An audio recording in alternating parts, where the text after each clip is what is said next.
প্রাপ্তি যদি বিবাহিতা হয় তবে তার হাজবেন্ড তো খুব সহজেই এসব কথা জেনে যাবে। ওর হাজব্যান্ড তো অসুস্থ, জানবে কিভাবে? তোমাকে এখানে আসার কথা কি ওই জানিয়েছে? হুম, ওই আমাকে কালকে জানিয়েছে ফোন করে।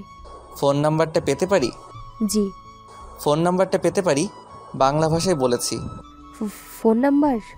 খুব কি কষ্ট হয়ে যাবে ফোন নাম্বার দিতে? ইয়ে মানে আসলে কি বলেন তো, প্রাপ্তির সাথে আপনার বিগত 4 মাসে একবারও কথা হয়নি, তাই অহেতুক নাম্বার কোথায় পাবেন? প্রাপ্তির আগে একটা মোবাইল ছিল, আপনি কোনোভাবে মোবাইলটা চুরি করেন এবং তারপর থেকে প্রাপ্তিকে নিচু করতে ওর আইডি থেকে ছেলে ফাঁসানোর ধান্দা করেন। পরে এতে আপনার প্রেমময় মেসেজে অনেক বাঁকড়া ফাঁসতে থাকে, তাই এটা আপনার একটা নিত্যদিনের কাজ হয়ে যায়। সমস্যাটা হয় যখন প্রাপ্তির বিয়ে ঠিক হয়ে যায়, আপনি যেন কি করবেন ভেবে পাচ্ছিলেন না।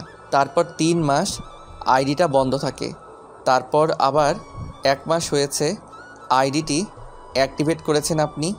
এইসব কি বলছেন আপনি? আমি যে ভুল বলছি না তা আপনি খুব ভালো করেই জানেন। এতদিন আমার সাথে প্রাপ্তির আগের নাম্বার দিয়ে আপনি কথা বলতেন, চ্যাট করতেন। এখন যখন দেখছেন আমি নাছোড়বান্দা, তখন আপনি আমার সামনে এসে হাজির হয়েছেন এবং প্রাপ্তির নামে যা নয় তাই বলছেন। আপনি কি আজে বাজে কথা বলছেন? আমি ভদ্র ঘরের মেয়ে। এবার মেজাজ তুঙ্গে উঠে গেল অয়নে। দাঁতে দাঁত চেপে বলতে লাগলো, এখন ভালোই ভালোই স্বীকার করে নেন, নয়তো পুলিশের ডান্ডায় সব ঠান্ডা হয়ে যাবেন। আপনি এত কিছু জানলেন কিভাবে? আপনি কে? আমি ওর হাজব্যান্ড, আর তোমার কৃতকর্মের জন্য আমি ওই নিষ্পাপ মেয়েটাকে দিনের পর দিন শুধু কষ্ট দিয়েছি। আপনি? ওর হাজব্যান্ডটা অসুস্থ ছিল? ওইটা তোমাদের ফ্রড পরিবারকে ধোঁয়াশায় রাখতে আমি অসুস্থতার বাহানা দেই। যাকগে, এবার বলো তো, আবরার শিকদারের সাথে তোমার থুক্কু অনলাইনের প্রাপ্তি শেখের সম্পর্ক কতদিনের ছিল? আবরার শিকদার? আমি চিনি না। কে উনি? পুলিশের কাছে না দিলে দেখি মুখ খুলবে না। বলছি। উনি অনেক পাকাও ছিলেন। 11 মাস বা তারও আগে ওনার সাথে আমার 1.5 মাসের মতো রিলেশন ছিল। তারপর আমি ওকে ব্লক করে দিই। ওই লোক এই ফোনেও অনেক ফোন করতো, কিন্তু তাও আমি রিসিভ করতাম না। পরে না পেরে ব্লক করে দিয়েছিলাম, আর তার সাথে আমার যোগাযোগ হয়নি। 11 মাস মানে 1 বছর। এতদিন আগে তার সাথে তোমার ব্রেকআপ হয়েছে, তুমি শিওর 7 মাস আগে তোমার সাথে তার কথা হয়নি? হ্যাঁ, এতে আনশিওর হওয়ার কি আছে? না, হয়নি তার সাথে আর কথা। ঠিক আছে, আমি তোমাকে 2 ঘন্টা সময় দিচ্ছি প্রাপ্তির আইডি যাতে ডিঅ্যাক্টিভেট হয়ে যায়, আর যদি আমার চোখে পড়ে তো জেলে ঘানি টানার জন্য প্রস্তুত থাকবে তুমি। বলেই গটগট করে ক্যাফের বাইরে চলে যায় সে। গাড়িতে উঠতেই একটা পিচ্চি গ্লাসে টোকা মারে। ভাই, ফুল নেবেন? তাজা বেলি ফুলের মালাও আছে, ভাবিরে দিলে খুশি হয়ে যাবে। সত্যি খুশি হবে তো? হ ভাইজান। দে তাহলে। মুচকি হাসি দিয়ে পিচ্চিটাকে বলে, এই নেন 15 টাকা। তুই এটা রাখ, আজ ভালো করে খাবি, ঠিক আছে? এটা তো 1000 টাকা। রাখতে বললাম তো, এই মালাটা খুব দামি লোকের জন্য নিচ্ছি। বলেই চোখ টিপ্পনি দিয়ে পিচ্চিটাকে 1000 টাকার নোট ধরিয়ে দিয়ে শিকদার ভিলার দিকে রওনা দেয় অয়ন। আজ তার মন খুব ভালো, এতদিনে প্রতারকটিকে সে ধরতে পেরেছে। তবে একটা সন্দেহ তার মনের মধ্যে ঘাপটি মেরে আছেই। আবরারের যদি এই নকল প্রাপ্তির সাথে 1 বছর আগ ছাছড়ি হয়ে থাকে, তবে 7 মাস আগে সেদিন কেন এতটা তাড়াহুড়া করে গাড়ি নিয়ে বের হয়েছিল? অয়ন জানতো সেদিন প্রাপ্তির সাথে দেখা করতেই এতটা উত্তেজিত ছিল আবরার। না, এসবের জট আবরার ছাড়া কারোর পক্ষে ছাড়ানো সম্ভব নয়। ভাবতে ভাবতে একটা শাড়ির দোকানের সামনে দিয়ে যাচ্ছিল অয়ন। তৎক্ষণাৎ ব্রেক কষে সে। দোকানের পুতুলের গায়ে একটা কালো শাড়ি খুব ভালো করে চোখে পড়ে তার। বিয়ে এতদিন পরে প্রাপ্তির জন্য কিছুই কেনা হয়নি অয়নের। কি মনে করে শাড়িটা কিনে নেয় সে। রাত 9টা, প্রাপ্তি তখন রান্নাঘরে রাতের খাবার রান্না করছিল। হঠাৎ কেউ কোমর জড়িয়ে ধরে আটকে উঠে সে। পেছনে ফিরতেই দেখে অয়ন তাকে জড়িয়ে ধরে আছে। খানিকটা ধাক্কা দিয়ে বলে ওঠে, লজ্জা করে না আপনার? এইভাবে আমাকে ধরার অধিকার কে দিয়েছে আপনাকে? প্রাপ্তি এভাবে বলছো কেন? আমি অন্য কারো স্ত্রী, ভুলে যাবেন না। আর আমি কি জানি, একবার বলেছিলে আমার মতো মেয়ে নগ্ন দাঁড়িয়ে থাকলেও আপনি নাকি ফিরে চাবেন না। তবে কেন আমার কাছে এসেছেন? প্রাপ্তি, আমি তোমাকে ভালোবাসি। আপনাদের ভালোবাসা খুব ভালো করে জানা আছে, লাগবে না আমার এরূপ ভালোবাসা। যেখানে আমি শুধু অপমান পেয়েছি। আমি কতবার ক্ষমা চাইবো প্রাপ্তি? এই 2 সপ্তাহে কি আমার ভালোবাসার কোথাও বুঝতে পারোনি তুমি? এই দেখো, আমি তোমার জন্য এই শাড়ি আর এই মালাটা এনেছি। দেখো। কেন এনেছেন? আমি বলেছিলাম?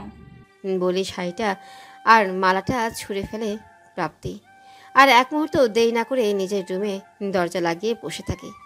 চোখের পানিটা বাদ মানছে না। না চাইতো কেন এই লোকটার দিকে মনটা ঘুরে। সে তো অন্য কারোর বউ, কেন তবু এই লোকটার রং এই মনটা রাঙাতে চায়। প্রাপ্তি এই দোটানার বেড়াজালে আটকে আছে, যার থেকে মুক্তির রাস্তা তার কাছে নেই। হঠাৎ ঘরে চিৎকার চেঁচামেচি শুরু হয়ে যায়। লোকমান কাকা হয়ন বাবা বলে চিৎকার করছেন। প্রাপ্তি 1 মিনিটও দেরি না করে অয়নের রুমের দিকে রওনা হয়। সেখানে যা দেখতে পায় তাতে মুহূর্তেই হাত পা জমে যায় তার। অয়ন তখন একটা ইজি চেয়ারে হেলান দিয়ে বসে রয়েছে। ডান হাত থেকে টুপ টুপ করে রক্ত পড়ছে। ইজি চেয়ারের পাশে কালচে রক্তগুলো জমাট বেঁধে রয়েছে। লোকন কাকা 1 মুহূর্ত দেরি না করে ডাক্তার ডেকে আনলেন। ডাক্তার হাতের রক্ত পরিষ্কার করে ব্যান্ডেজ করে দিয়েছে, সাথে ঘুমের ওষুধ খাইয়ে দিয়ে তাকে ঘুম পাড়িয়ে দিয়েছে। চলে যাবার সময় যাতে ডান হাতে পানি না লাগে সেদিকে খেয়াল করতে বলেছেন। অতিরিক্ত অ্যালকোহলের নেশায় ভাঙচুর করতে করতে হাতটা বাজেভাবে কেটে গেছে অয়নের। প্রাপ্তি এইরূপ রূঢ় আচরণ যেন একদম মেনে নিতে পারেনি অয়ন। অয়নের এই 2টা দোষ, ওর রাগ আর ওর জিদ, এই 2টাই অন্ধ হয়ে জীবনে কত ভুল করেছে তার হিসেব হয়তো জানা নেই। প্রাপ্তি নিজের রুমের দিকে যেতে নিলে লোকমান কাকা তাকে থামিয়ে দেয়। মা, তোমায় কিছু বলার আছে আমার। কি হয়েছে লোকমান কাকা? আজ তোমাকে কিছু কথা বলবো। কথাগুলো আগেই বলা উচিত ছিল, কিন্তু অয়ন বাবার জন্য বলতে পারি নাই। হয়তো কথাগুলো শুনলে তুমি অয়ন বাবার উপর রেগে যাবা, কিন্তু কথাগুলো না বলে পরে ব্যাপারটা ঘটালেই থাকবে। কি কথা কাকা? তোমার বিয়ে বড় বাবার সাথে হয় নাই, হয়েছে অয়ন বাবার সাথে। জি, আপনি কি উল্টাপাল্টা বলছেন? আমি উল্টাপাল্টা কথা বলি নাই মা, এটাই সত্যি। মা, তোমায় কিছু কথা কই, মন দিয়ে শুনবা। তারপর তোমার যদি মনে হয় অয়ন বাবা ভুল আছে, তুমি ওরে যা শাস্তি দিবা অয়ন বাবা তাই মেনে নিবা। বড় বাবা আর অয়ন বাবা আপন ভাই না। অয়ন বাবাকে দত্তক নিয়েছিলেন ম্যাডাম। তারপরে একটা অ্যাক্সিডেন্ট, সাহেব আর ম্যাডাম মারা যান। এরপর বড় ম্যাডাম মানে তাগর দাদি যান আবরার বাবা আর আবির বাবা আর অয়ন বাবাকে দেখাশোনা করেন, বড় করেন। আবির বাবা আর আবরার বাবা বয়স তফাৎ 2 বছর। বড় হলে আবরার বাবাকে শিকদার কোম্পানি সিইও বানানোর সিদ্ধান্ত নেন বড় ম্যাডাম।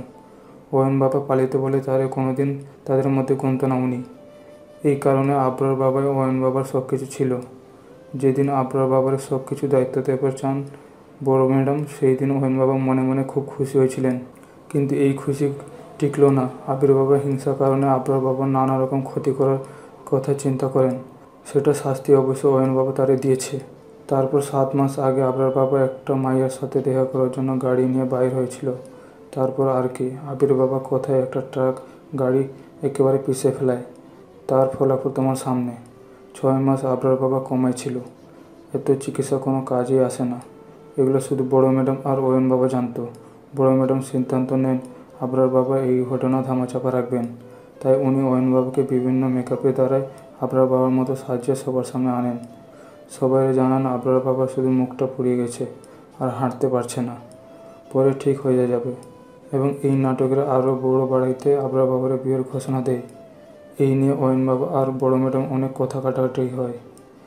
নিজের সব সম্পত্তি উত্তরাধিকারী ভালোর জন্য অয়ন বাবা ঢাল বানিয়ে রাখেন বড় ম্যাডাম।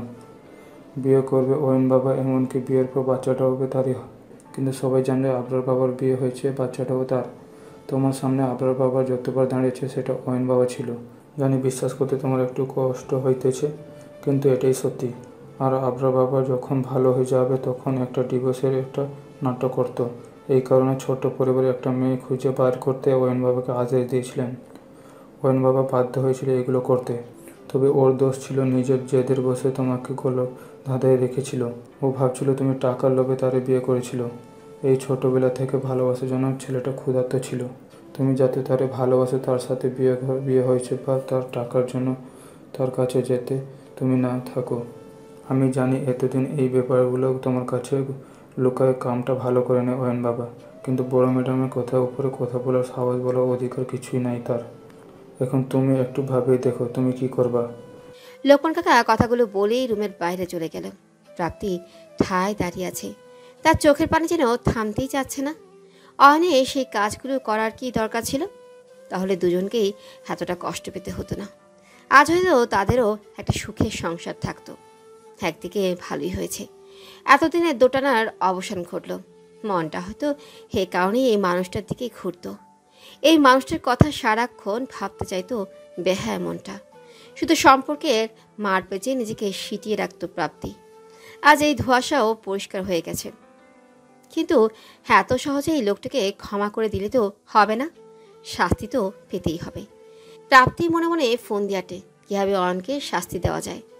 এখন শুধু সকালের অপেক্ষায়। সকাল 9টা, মুখে পানির ছিটা পড়তেই ঘুম ভেঙে যায় অয়নের। পেট করে চোখ খুলতেই দেখে কালো শাড়ি পরে এক নারী দাঁড়িয়ে আছে আয়নার সামনে। এই শাড়িটি কাল রাতে কিনে এনেছিল অয়ন। খুব নিপুণ করে চুল মুছছে সে। সকালের শুভ্রতা যেন নারীটি প্রতিটি কণায় জড়িত। নারীটি আর কেউ নয়, তার মায়াবতী, তার প্রাপ্তি। প্রথমে মনে হয়েছিল এটা হয়তো কল্পনা, ঘুমের ওষুধ আর অ্যালকোহলের ঘুরে মিষ্টি স্বপ্ন দেখছে সে। সবচেয়ে আকর্ষণীয় লাগছে ঘাড়ের কালো তিলটি, খুব ছুঁয়ে দিতে মন চাচ্ছিল। পরক্ষণেই রাতের ঘটনাগুলো মনে পড়তেই মনটা ছোট হয়ে গেল। চোখ কচলে সামনে তাকালে দেখতে পায় রাগি রাগি চোখে প্রাপ্তি তার দিকে তাকিয়ে রয়েছে। জিজ্ঞাসা চোখে তাকাতেই বলে ওঠে, কি ভেবেছিলেন সুইসাইডের নাটক করলে আমি পটে যাব? তুমি কল্পনা নাও। কল্পনা হতে যাব কেন? সশরীরেই দাঁড়িয়ে আছি। সকাল সকাল নেশা করেছেন নাকি? উঠুন উঠুন, বেলা হয়ে এসেছে। নবাব এখানে ভস ভস করে ঘুমাচ্ছে। আমার ক্ষুধা লেগেছে। ফ্রেশ হয়ে নিচে আসুন, খাবার রেডি। প্রাপ্তি, তোমাকে কিছু বলবো। আমি কিছু শুনবো না, এখনই ফ্রেশ হয়ে নিচে নামেন। বলেই নিচে চলে আসে প্রাপ্তি। পেছনে ঘুরে তাকালে হয়তো অয়নের হতবাক চেহারাটা চোখে পড়ত। খুব হাসি পাচ্ছে তার। অপরদিকে প্রাপ্তির বদলে যাওয়া অয়নের মনে শত প্রশ্নের আবির্ভাব ঘটাচ্ছে। ফ্রেশ হয়ে নিচে যেতেই চক্ষু চড়ক গাছ। আজ সকালের নাস্তা সব অয়নের পছন্দের। লোকমান কাকার দিকে চোখ পড়তেই তিনি না সূচক মাথা নাড়লেন। তার মানে প্রাপ্তি সব রান্না করেছে। মা মারা যাবার পর থেকে লোকমান কাকা ছাড়া অয়নের পছন্দ না পছন্দ কেউ খেয়াল রাখেনি। কি হলো, দাঁড়িয়ে আছেন কেন? এগুলো তুমি করেছো? না, আসমান থেকে ডেলিভারি এসেছে। সোজা কথা সোজা উত্তর দিতে কি হয় তোমার? কিছুই হয় না, বসুন, বেড়ে দিচ্ছি। আজ বহুদিন পর তৃপ্তি করে খাবার খেয়েছে অয়ন। কাল রাতের ঘটনার পর প্রাপ্তিকে এভাবে দেখবে আশা করেনি। খাওয়ার মাঝেই ফোনটা বেজে ওঠে। ফোনের স্ক্রিনে তাকাতেই রাইসা আপু নামটা ভেসে ওঠে। ফোন রিসিভ করতেই উত্তেজিত হয়ে পড়ল অয়ন। অপর পাশ থেকে শুনতে পেলেও রাইসা ব্যথায় কাতরাচ্ছে। অয়ন উত্তেজিত হয়ে বলতে লাগলো, হ্যালো হ্যালো, কেউ কি শুনতে পাচ্ছেন? হ্যালো। কিছুক্ষণ পর একটা মেয়ে উত্তর দিল, আপনি কি অয়ন? রাইসার হুট করে পেন উঠেছে। আমি ওর বান্ধবী। আপনি কি একটু উত্তরার 11 নম্বরে আসতে পারবেন? ওকে হসপিটালে নিতে হবে হয়তো। আচ্ছা, আমি আসছি। ফোনটা রেখে তড়িঘড়ি করে বের হয়ে যাচ্ছিল অয়ন। পেছন থেকে প্রাপ্তি হাতটা টেনে ধরে বলল, কোথায় যাচ্ছেন? একটা কাজ পড়ে গেছে, আমার হয়তো আসতে দেরি হবে। আচ্ছা। আচ্ছা শোনো, জি। খেয়ে নিও ঠিক মতো, আমি চলে আসবো। বলি অয়ন বেরিয়ে গেল। প্রাপ্তির মুখে না বললেও মনে মনে বড্ড চিন্তায় পড়ে গেল। কারণ অয়নের এভাবে হুট করে বেরিয়ে যাওয়াটা বড্ড অস্বাভাবিক লেগেছে প্রাপ্তির কাছে। রাত 8টা। আজ সারাদিন অয়নের একটা খোঁজ পায়নি প্রাপ্তি। নিজ থেকেও ফোন করেনি, এই ভেবে যে ও ব্যস্ত আছে হয়তো। ড্রয়িং রুমের সোফায় বসে নিজ মনে স্কেচ করতে করতে অয়নের কথাই ভাবছিল সে। বেশ কিছুক্ষণ পরে খেয়াল করে দেখল নিজের মনে অয়নের চেহারাই এঁকেছে সে। প্রথম যেদিন অয়নকে দেখেছিল তখন সে সবে মাত্র এই বাড়িতে বউ হয়ে এসেছে। তখন জানতো না অয়ন তার স্বামী। ভুলবশত অয়নের রুমে ঢুকে পড়ে কি ঝাড়িটাই না খেলো। তখন অয়নকে বড্ড বেশি ভয় পেত। ভয়ে কুঁকড়ে থাকতো, এই বুঝি কি না কি বলবে। কিন্তু ধীরে ধীরে এই ভয়টা অভিমানে পরিণত হলো। অভিমানটা কখন ভালো লাগা, তারপর ভালোবাসায় পরিণত হলো কে জানে।